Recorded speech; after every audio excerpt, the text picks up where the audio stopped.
ஓம் ஸ்ரீ குருப்யோ நமக. ஸ்ரீ ஸ்ரீ பரமஹம்ச யோகானந்தர். உங்கள் புது வருட விதியை கட்டுப்படுத்துதல். நீங்கள் ஒரு இறை எண்ணத்தை பக்தியில் தோய்த்து மேலும் அந்த எண்ணத்தை உங்கள் உள்ளத்தின் ஆழத்தில் உங்கள் மன ஒருமையால் பதிய செய்தால் அப்பொழுது உயர் உணர்வு நிலை எனும் கோவிலில் அந்த அன்புமயமான எண்ணத்தை பெற்றருள பிரபஞ்ச நாயகன் வருகை புரிவான். இப்பொழுது புது வருடத்திற்காக நீங்கள் எடுக்கும் எல்லா தீர்மானங்களையும் நல்லெண்ணங்களையும் நிறைவேற்ற உங்களுக்கு உதவி புரியுமாறு இறைவனை வேண்டுங்கள். நீங்கள் எதை செய்ய வேண்டும் என்று எண்ணுகிறீர்களோ அதை மட்டும் செய்ய போகிறீர்கள் என்றும், மேலும் எந்த சூழ்நிலைகளிலும் அதற்கு மாறாக செய்வதற்கு உங்கள் பழைய தீய பழக்கங்களால் பணிய வைக்கப்பட்ட மாட்டீர்கள் என்றும் உறுதி பூணுங்கள். நான் எழுதி கொண்டிருக்கும் இந்த புத்தகத்தினால் எனக்கொரு சிறந்த பாடம் கிடைத்தது. நான் என் கையெழுத்து பிரதியை எப்பொழுதும் மீண்டும் திரும்பி படிக்காமல் நான் எப்பொழுதும் தவிர்த்த ஒரு பணி எழுதுவது வழக்கம். ஆனால் என் சுயசரிதத்தில் ஒவ்வொரு வரியையும் மீண்டும் மீண்டும் நான் படிக்க வேண்டியதாயிற்று. இறைவன் என்னை ஒழுங்குபடுத்தினான், இருப்பினும் ஒரு உன்னத வழியில். ஏனெனில் விவரிப்புகளை நான் மீண்டும் படிக்கும்போது அந்த அற்புத அனுபவங்களில் மறுபடி வாழுதலின் இன்பத்தை அனுபவித்தேன். இந்த பிறவியில் நான் அநேக திட்டங்களை துணிந்து செய்திருக்கிறேன். நான் சொற்பொழிவாற்றியுள்ளேன், திட்டம் தீட்டி கட்டிடங்களை கட்டியுள்ளேன், கலை வேலைப்பாடுகளை செய்துள்ளேன், இசை கருவிகளை இசைத்துள்ளேன், தோட்டங்களை அமைத்துள்ளேன், ஒரு கல்விக்கூடத்தை நிறுவியுள்ளேன். ஆனால் எப்பொழுதுமே என் வெற்றியின் ரகசியம் எனது இச்சாசக்திதான். உங்கள் விதி என்பது நீங்கள் உருவாக்குவதுதான் என்பதை நான் உண்மையாக கூற முடியும். உங்களையே ஆராய்ந்து பாருங்கள். உங்களுடைய கடந்த வருட நல்ல நோக்கங்கள் மற்றும் உன்னத பேரவாக்களுக்கு என்னவாயிற்று? வலிமை வாய்ந்த இச்சா சக்தி இல்லாமை காரணமாக அவைகளை மடிய அனுமதித்தீர்களா? பழைய தவறுகளை இந்த புது வருடத்தில் மீண்டும் செய்வதை தவிர்க்க ஒரு வலுவான தீர்மானம் எடுத்துக்கொள்ளுங்கள். உங்களுடைய நேரத்தை திட்டமிடுங்கள். இந்த உலகினாலும் உங்கள் சொந்த பழக்கங்களினாலும் இயக்கப்படும் ஒரு தானியங்கியாக நீங்கள் இருக்கப் போவதில்லை என்று உறுதி கொள்ளுங்கள். அது உண்மையான மகிழ்ச்சிக்கான வழி அல்ல. நீங்கள் மாற வேண்டும். நீங்கள் மாறும் வல்லமை படைத்தவராக ஆக வேண்டும். செம்மையாவதற்கு ஒரு தெளிவில்லாத விருப்பம் போதுமானதல்ல. இப்பொழுது நீங்கள் என்னவாக இருக்கிறீர்களோ அதை நீங்களே செய்துள்ளீர்கள். மேலும் நீங்கள் எப்படி இருக்க விரும்புகிறீர்களோ அப்படியே நீங்கள் ஆக முடியும். ஆனால் அதற்கு நீங்கள் இச்சா சக்தியை பயன்படுத்த வேண்டும். கல் சுவர்களை விட அதிகம் சிறைப்படுத்துபவை பழக்கம் என்னும் சிறை கம்பிகளாகும். இந்த கண்ணுக்கு தெரியாத சிறையை நீங்கள் எங்கு சென்றாலும் உங்களுடன் எடுத்து செல்கிறீர்கள். ஆனால் நீங்கள் சுதந்திரமாக இருக்க முடியும். பழக்கங்களின் சிறையை உடைத்துவிட்டு வெளியே சுதந்திரத்திற்காக விரைவதற்கு இப்பொழுதே உறுதி கொள்ளுங்கள். 3 வயதிலிருந்தே நாம் பழக்கத்தினால் கட்டுப்படுத்தப்படுகிறோம் என்று பார்க்கும்போது வாழ்க்கை எவ்வளவு பயங்கரமாக உள்ளது. பழக்கத்தினால் சிறை வைக்கப்பட்டுள்ளேன் என்று அறிந்து கொண்ட உடனேயே நான் அனைத்து கம்பிகளையும் உடைத்து வெளியேறினேன். என்னால் அதை செய்ய முடியாது, அல்லது நான் இதை செய்தாக வேண்டும் அல்லது என்னிடம் அதை செய்யாதே, அது என்னை பயமுறுத்துகிறது, அல்லது என்னால் குளிரை தாங்க முடியாது மற்றும் இவை போன்றவற்றை என்னை சொல்ல வைத்த பழக்கங்களால் பிணைக்கப்பட்ட என்னை நான் அனுமதிக்க மாட்டேன். ஏன் இந்த பழக்கங்கள் ஆரம்ப கால குழந்தை பருவத்திலிருந்தே வலிமையாக உள்ளன? ஏனென்றால் அவைகள் முந்தைய பிறவி அனுபவங்களிலிருந்து எடுத்து வரப்பட்டிருக்கின்றன. நமது மனநிலைகள் வாழ்வென்னும் வரைபடத்தில் கடந்த கால கர்மவினையினால் வரையப்பட்ட மை அடையாளங்கள் ஆகும். கெட்ட பழக்கங்களும் கோப மனநிலைகளும் சகிக்க முடியாத துர்நாற்ற திரவத்தை வெளிப்பீச்சும் காட்டு விலங்கின் நாற்றத்தையும் விட அதிக துர்நாற்றமுடையதாகும். யாவரையும் அசௌகரியப்படுத்தி உங்களையும் கூட தண்டித்து கொண்டு ஏன் கொடிய துர்நாற்றமுடைய மனித விலங்கு போல நடந்து கொள்ள வேண்டும்? ஏதாவது ஒரு சமயத்தில் நாம் அனைவருமே இவ்வாறு செய்திருக்கிறோம். ஏனென்றால் நாம் அனைவருமே அருவருப்பான விசித்திரங்களை நம்முடன் கொண்டு வந்திருக்கிறோம். இழந்த உங்கள் தெய்வீகத்தை மீண்டும் உரிமை கோருங்கள். ஆனால் நாம் விரும்பத்தகாத குணங்களை வெற்றி கொள்ளலாம். மனித மனம் வளைந்து கொடுக்கும் தன்மையானது. நீங்கள் அதை படிப்படியாக இழுத்தால் அது உங்களுடைய இழுத்தலுக்கு விட்டு கொடுக்கும். இருந்தும் நீங்கள் முயற்சி கூட செய்வதில்லை. இறைவன் நமக்கு நமது வாழ்க்கையின் எல்லா சோதனைகளையும் குறைபாடுகளையும் வெற்றி கொள்ள தேவையானதற்கு மேலாகவே சக்தியை அளித்துள்ளான். புனித பிரான்சிஸ் நோய்வாய்ப்பட்டும் கண் பார்வை அற்றும் இருந்தும் கூட வியாதியஸ்தர்களை குணப்படுத்தவும் இறந்தவர்களை உயிர்ப்பிக்கவும் முடிந்தது. புறத்தே குருடராக இருந்தாலும் உள்முகமாக அவர் பிரபஞ்சத்தின் பேரொளியை கண்டார். இறைவன் சாதாரண மக்களுக்கு அவன் அளிக்கும் சோதனைகளை விட புனித பிரான்சிஸ் போன்ற தன் உண்மையான குழந்தைகளை கடுமையான சோதனைகளுக்கு உள்ளாக்குகிறான். ஆனால் எந்த ஒரு மனிதனும் இறைவனது எல்லா சோதனைகளிலும் தேரும் வரையிலும், இறைவனின் உண்மையான குழந்தையாக அவன் வாழ கற்றுக்கொள்ளும் வரையிலும் சுதந்திரத்தின் வாயில்களை கடந்து செல்வதில்லை. உங்களை பற்றி நீங்கள் ஏன் ஒரு பலவீனமான அழியும் மனிதனாக நினைக்க வேண்டும்? நீங்கள் உள்ளார்ந்த நிலையில் இறைவனின் ஒரு குழந்தை. நீங்கள் எதையும் முயன்று பெற வேண்டியதில்லை. நீங்கள் தெரிந்து கொள்ள மட்டும்தான் வேண்டும். இந்த பிறவியில் ஒரு லட்சாதிபதியாக இருக்க முயற்சிப்பது இறைவனின் ஒரு உண்மையான குழந்தையாக இருப்பதை விட உண்மையிலேயே மிக கடினம்.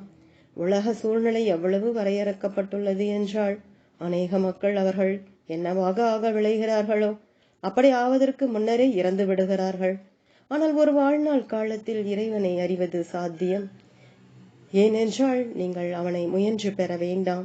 அவன் ஏற்கனவே உங்களுக்கு சொந்தமானவன்.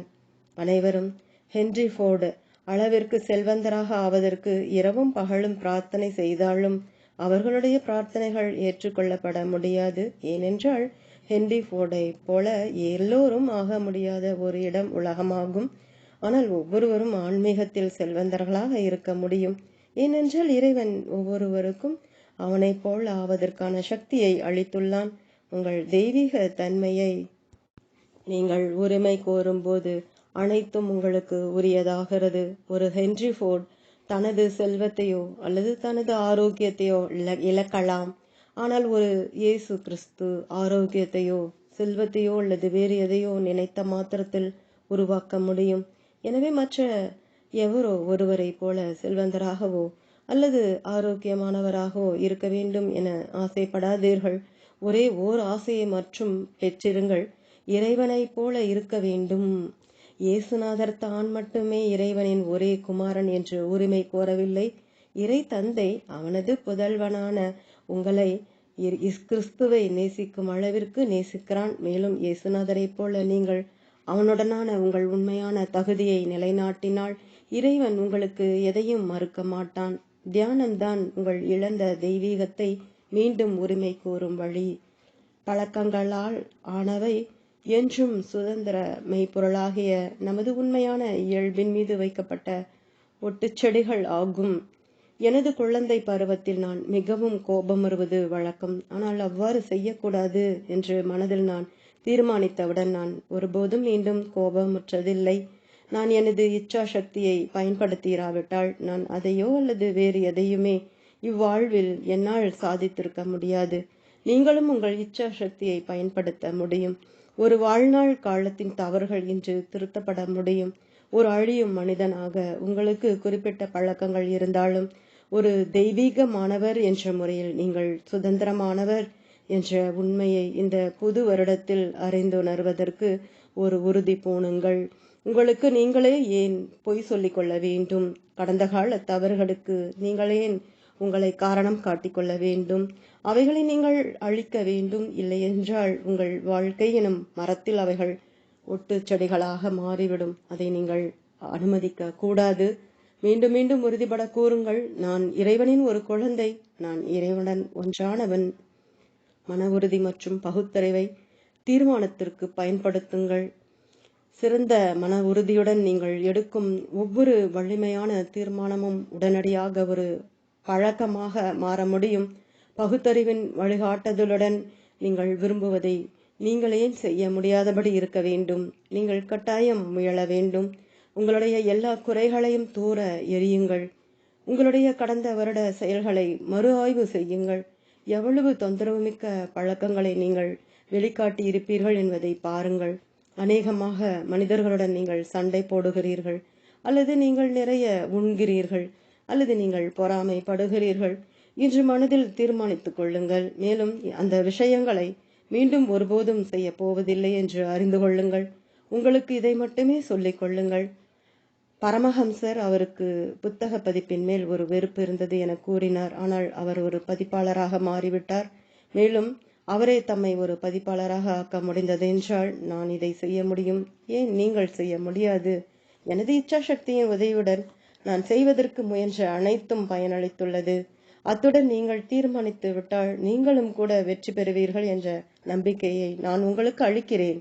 உங்கள் இன்னல்களை தகர்த்தெறிய இறைவன் உங்களுக்கு சக்தியை அளித்துள்ளான். ஓ மலைகளே, எச்சரிக்கையாயிருங்கள், என் வழியில் நிற்காதீர்கள். உங்கள் விழா எறும்புகள் நொறுக்கப்பட்டு தூள் தூளாகிவிடும் என்று இந்த வரிகள் ஒரு தலை சிறந்த துறவியின் கவிதையில் உள்ளவை. மற்றொரு பகுதியில் அவர் பாடினார், எனது தேருடன் விதிகளையும் தெய்வங்களையும் பிணைத்துள்ளேன். ரோமானியர்கள் சிறை கைதிகளை தேர்களில் கட்டி அவர்களை தரையோடு இழுத்து செல்வது வழக்கம், ஒரு பயங்கர வழக்கம். இருந்தாலும் அதில் நமக்கு ஒரு பாடம் உள்ளது. நாம் நமது பழக்கங்கள் நம்மை இம்மாதிரியாகவே நடத்த அனுமதிக்கிறோம். பழக்கங்கள் நம்மை கைது செய்பவைகளாக ஆக்குவதற்கு மாறாக நாம் அவற்றை நமது கைதிகளாக செய்ய வேண்டும். நமது மன உறுதி எனும் தேரில் அவற்றை பிணைத்து அவை நம்மை இழுத்து செல்ல விடுவதற்கு பதிலாக நாம் அவைகளை ஓட்டி செல்ல வேண்டும். நாம் வெறுமனே மனப்போன போக்கில் செய்ய விரும்புவதை அல்லாமல் நாம் செய்தே ஆக வேண்டும் என்று நமக்கு தெரிந்த அனைத்தையும் செய்ய வல்லமை படைத்தவர்களாய் இருப்பதுதான் உண்மையில் சுதந்திரமாக இருப்பதாகும். விஷயங்களை சீர்தூக்கி பார்க்க இந்த புது வருடத்தில் கற்றுக்கொள்ளுங்கள். உங்களுக்கு வரும் ஒவ்வொரு உணர்ச்சி தூண்டுதலையும் நீங்கள் செயல்படுத்துவதற்கு அது சரியானது தானா என்று ஆராய்ந்து பாருங்கள். உங்கள் பகுத்தறிவு ஒரு காரியத்தை செய் என்று உங்களுக்கு கூறும்போது எந்த விதிகளையோ அல்லது தெய்வங்களையோ உங்கள் வழியில் குறுக்கே நிற்க அனுமதிக்காதீர்கள். ஆனால் தவறு உங்கள் பக்கம் என்று நீங்கள் அறிந்தால் உங்கள் மனதை மாற்றிக்கொள்ளும் ஆற்றல் உடையவராய் இருங்கள். சில மனிதர்கள் தம் பக்கம் உள்ள தவற்றை ஒப்புக்கொள்ள விரும்பாத அளவிற்கு மிகவும் பிடிவாதமுள்ளவர்களாய் இருக்கிறார்கள். ஆனால் ஒருவர் பகுத்தறிவனால் வழிகாட்டப்பட வேண்டும். குருட்டுத்தனமான விருப்பத்தினால் அல்ல, அமைதியாக பகுத்தாராய்ந்து அறிந்த பின் நீங்கள் எதை செய்ய ஆரம்பித்திருக்கிறீர்களோ அது சரியானதுதான் என்று நீங்கள் தீர்மானித்ததும் எவரும் உங்களை தடுக்க முடியாதபடி இருக்க வேண்டும். எனக்கு ஒரு வேலை இல்லை என்றால் நான் இந்த முழு உலகத்தையே அவரை அமைதியாக இருக்க வைக்க அவருக்கு ஒரு வேலையை கொடுங்கள் என்று மக்கள் கூறும் வரை ஒழுக்கி விடுவேன். நான் இந்த விஷயங்களை சொந்த பெருமைக்காக சொல்லிக் கொள்வதில்லை, மாறாக என் அனுபவங்களிலிருந்துதான் நீங்கள் கற்றுக்கொள்வீர்கள் என்பதற்காகத்தான். எந்தவித பணியாக இருந்தாலும் சரி, அது சரியான மனப்பான்மையுடன் செய்யப்பட்டால் அது உங்கள் மீதான வெற்றியை உங்களுக்கு தருகிறது. நீங்கள் குளியலறைகளை சுத்தம் செய்யலாம், ஆனால் நீங்கள் அதை மக்களுக்கு உதவ வேண்டும், சேவை செய்ய வேண்டும் என்ற எண்ணத்துடன் செய்தால் ஒரு இறை மனிதனின் சரியான மனப்பான்மையை நீங்கள் காட்டுகிறீர்கள். எந்த மனோபாவத்துடன் நீங்கள் பணிபுரிகிறீர்கள் என்பதுதான் முக்கியம். மனோரீதியான சோம்பேறித்தனம் மற்றும் விருப்பமின்றி வேலை செய்தல் ஒருவரை கெடுத்து விடுகிறது. மக்கள் அடிக்கடி என்னிடம் கேட்கிறார்கள், எப்படி நீங்கள் இவ்வளவு பணிகளை செய்கிறீர்கள்? அதன் காரணம் நான் அனைத்தையும் மிகப்பெரிய சந்தோஷத்துடனும் சேவை மனப்பான்மையுடனும் செய்கிறேன் என்பதாகும். உள்முகமாக நான் எந்நேரமும் இறைவனுடன் உள்ளேன். நான் மிகச் சிறிதளவே உறங்கினாலும் நான் எப்பொழுதும் புத்துணர்ச்சியுடன் இருக்கிறேன். ஏனென்றால் நான் என் கடமைகளை சரியான மனோபாவத்துடன், அதாவது சேவை செய்வது சிறப்புரிமை என்றவாறு ஆற்றுகிறேன். நீங்கள் இறைவனின் ஒரு குழந்தை என்பதை உணர வேண்டும். அந்த பழைய பழக்கத்திற்கு கட்டுப்பட்ட அகந்தையின் மூலமாக நீங்கள் இயக்கப்பட போவதில்லை என்று தீர்மானித்துக் கொள்ளுங்கள். தேகம் மற்றும் மூளையின் தற்காலிக வரையறைகளும் குறைபாடுகளும் உங்களை நிறுத்தி வைக்க முடியாது.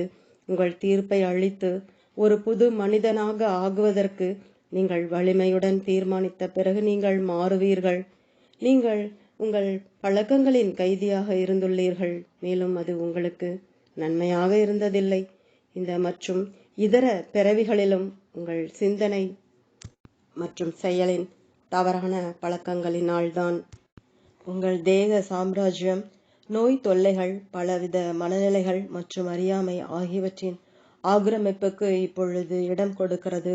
இப்பொழுதிலிருந்து நீங்கள் கூற வேண்டும், நான் தேகத்தின் அடிமை அல்ல, நான் எந்த சொந்த ராஜ்யத்தின் சர்வாதிகாரி. எனது சிந்தனைகள் அவை எப்படி இருக்க வேண்டும் என்று நான் விரும்புகிறேனோ அவ்வாறே மிகச்சரியாக இருக்கப் போகின்றன. உங்கள் பழக்கங்களை நீங்கள் மாற்றியவுடன் நீங்கள் உங்களுக்கே சொல்லிக் கொள்வீர்கள், அதை செய்வது எவ்வளவு எளிதாக இருந்தது. என் ஆன்மாவை முட்டாளாக்கும் பழக்கங்களை சந்தோஷத்தை கொணரும் பழக்கங்களாக மாற்றாமல் எனக்கு நானே எவ்வளவு இரக்கமின்றி இருந்திருக்கிறேன். நீங்கள் ஒரு மனோரீதியான பழமைவாதியா? பழக்கத்தினால் பிணைக்கப்பட்ட மக்களை மனோரீதியான பழமைவாதிகள் என்று மிகச்சரியாக விவரிக்க முடியும். அவர்கள் ஒவ்வொரு வருடமும் அதே மாதிரிதான் இருக்கிறார்கள். அதே பழைய விஷயங்களை பேசுகிறார்கள். அதே பழைய விஷயங்களை செய்கிறார்கள். அவர்களுடன் சிறிது நேரம் உரையாடுங்கள். அத்துடன் அவர்களது அடுத்த விமர்சனம் எதுவாக இருக்கும் என்று உங்களால் துல்லியமாக எதிர்பார்க்க முடியும். ஆத்ம சோதனை என்னும் கண்ணாடியில் உங்களை ஒரு பார்வை பார்த்து நீங்கள் ஒரு மனோரீதியான பழமைவாதியா என்பதை அறிந்து கொள்ளுங்கள். பெரும்பான்மையான மக்கள் அம்மாதிரிதான் இருக்கிறார்கள். ஆனால் நீங்கள் ஏன் அம்மாதிரியான ஒருவராக இருக்க வேண்டும்? உங்கள் பழக்கங்களை மாற்றுங்கள். எதிர்மறை மனநிலைகளை விரட்டுங்கள். ஒவ்வொரு நாளும் மேலும் நல்லவராக இருக்க முயற்சி செய்யுங்கள். என்ன அற்புதமான மாற்றம் அவரிடம் வந்துள்ளது என மக்கள் பேசும்படி இருக்கட்டும். இறை ஞானியானவன் பழைய பழக்கத்தால் மங்கிய அகந்தையின் மீது ஆதிக்கம் அடைந்துள்ளான். பரிசேயர்களால் அனுப்பப்பட்ட அதிகாரிகள் இயேசுவை கைது செய்யாமல் அவரது தன்னம்பிக்கையை வியந்து, அந்த மனுஷன் பேசியதைப் போல ஒருவனும் ஒரு காலும் பேசினதில்லை என்று பேசிய வண்ணம் திரும்பி வந்தனர். ஒரு ஆசானின் இயல்பான தன்மை எல்லையற்றது. அது குறுகிய எல்லைக்குட்பட்டு இருக்கும் மானிட மனக்கருத்துக்களில் அடக்கப்பட மாட்டாது. என் குரு சுவாமி ஸ்ரீ யுக்தேஸ்வரை வகைப்படுத்துவதில் நான் வெற்றியடைந்து விட்டேன் என்று நான் எண்ணிய ஒவ்வொரு முறையும் அவரை நான் வேறுபட்டவராக, இன்னும் சிறந்தவராக, வகைப்படுத்தப்பட முடியாதவராக கண்டேன். ஏதாவது ஒரு காலத்தில் நீங்கள் அழியும் தேகத்துடன் பற்று கொண்டிருக்கும் பழக்கத்தினை கைவிட்டு இறைவரிடம் திரும்ப வேண்டும். மாற்று வழியே இல்லை. நீங்கள் இங்கு பூமியில் ஒரு கெட்டழிந்து மீண்ட புதல்வன் ஆவீர். உங்களது எல்லையற்ற தன்மை மீண்டும் கண்டுபிடிக்கப்பட வேண்டும். பழக்க சக்தி சகதியில் மூடப்பட்டு உங்கள் நித்திய ஆன்ம இயல்பை பற்றிய அறியாமையில் தொடர்ந்து நீங்கள் நீடிக்கும் வரை நீங்கள் ஒருபோதும் சந்தோஷமாக இருக்க மாட்டீர்கள். நீங்கள் யார் என்பது ஒரு பொருட்டல்ல. நிலைத்திருக்கும் ஆனந்தத்தை நீங்கள் காணக்கூடிய ஒரே மார்க்கமானது இறைவனிடம் திரும்பி செல்வதுதான். புவியின் கரைகளை விட்டு நீங்கி இறக்கைகளை நீங்கள் அணிந்து கொள்ள வேண்டியதில்லை. மாறாக இங்கே இப்பொழுதே எல்லா சூழ்நிலைகளிலும் சந்தோஷமாக இருப்பதற்கும் மேலும் மற்றவர்களின் சந்தோஷத்தை உங்கள் சந்தோஷத்தில் சேர்த்து கொள்வதற்கும் நீங்கள் கற்க வேண்டும். மற்றவர்களை மகிழ்ச்சியாக இருக்க செய்வதற்கு தனிப்பட்ட முயற்சியை மேற்கொள்ளுங்கள். நீங்கள் எல்லோரையும் மகிழ்விக்க முடியாது. ஆனால் உங்கள் வாழ்க்கை பாதையில் எதிர்ப்படும் அந்த ஆன்மாக்களுக்கு கருணையையும் அன்பையும் அளியுங்கள். இரக்கமின்மைக்கு பதில் செயலாக இரக்கத்தை சிரத்தையுடன் மக்களுக்கு அளிப்பதை விட முக்தி அளிக்கும் மேம்பட்ட செயல் ஒன்றுமில்லை. கரங்களில் கசக்கப்பட்டாலும் நறுமணத்தை தரும் ஒரு மலர் போல ஏன் இருக்கக்கூடாது? கீதை போதிக்கிறது. பகவத்கீதை அத்தியாயம் 12 ஸ்லோகம் 13 மற்றும் 14. உயிர் அனைத்திடமும் வெறுப்பின்றி நட்பும் கருணையும் உடையவனாய் அவன் எனக்கு பிரியமானவன். மக்கள் உங்களை விமர்சித்தால் அவர்களை அலட்சியம் செய்யாதீர்கள். அவர்கள் உங்களை பற்றி கூறும் தவறு உங்களிடம் இருக்கிறதா என்று பாருங்கள். அப்படி இருந்தால் அமைதியாக உங்கள் தவறை திருத்திக் கொள்ளுங்கள். உங்கள் தவறுகளை மற்றவர்களிடம் ஒப்புக்கொள்வது மிக அரிதாகவே தேவைப்படுகிறது. பெரும்பாலும் அது விவேகமற்றது. உங்களிடம் அவர்களுக்கு கோபம் ஏற்பட்டால் இரக்கமற்று உங்கள் ஒப்புதலை உங்கள் தலைமீது ஒரு பயமுறுத்தலாக நிறுத்துவார்கள். இறைவனை அறிந்த ஆன்மீக ஆசான் அல்லது குருவிடம் உங்கள் தவறுகளை நீங்கள் கூறலாம். ஆனால் உங்களுக்கு உதவ முடியாத ஒருவரிடம் சொல்லக்கூடாது. மேலும் அவர்கள் உதவுவதற்கு மாறாக உங்கள் குறைகளை மற்றவர்களிடம் ஒளிபரப்பி உங்களை புண்படுத்தக்கூடும். தெய்வ சக்தியின் ஒரு நீரோடை. நல்ல மனிதர்களிடம் கலந்து பழக கற்றுக்கொள்ளுங்கள். இங்கு வரும் உங்களில் அநேகருடைய முகங்கள் அதிக ஆன்மீகமயமாக மாறியுள்ளன. எவ்வளவு அதிகமாக என்னுடன் இசைந்திருந்து சிறு விஷயங்களில் அலட்டிக் கொள்வதை தவிர்த்து இருக்கிறீர்களோ அவ்வளவு அதிகம் சிறந்தவராக நீங்கள் ஆவீர்கள். தெய்வ சக்தியின் ஒரு நிலையான நீரோடை உங்களிடம் பாயும். ஏனென்றால் மகா குருமார்கள் என்னை இங்கே அனுப்பியுள்ளனர். நான் மறைந்தவுடன் இந்த உண்மையை அதிக தாக்கத்துடன் நீங்கள் அறிந்து கொள்வீர்கள். நான் இங்கு அவர்களுடைய செய்தியை அளிக்கத்தான் இருக்கிறேன். கொஞ்சம் கொஞ்சமாக இந்த பாதையை உண்மையாக பின்பற்றுபவர்களிடம் ஆன்மீக மாற்றம் வரும்.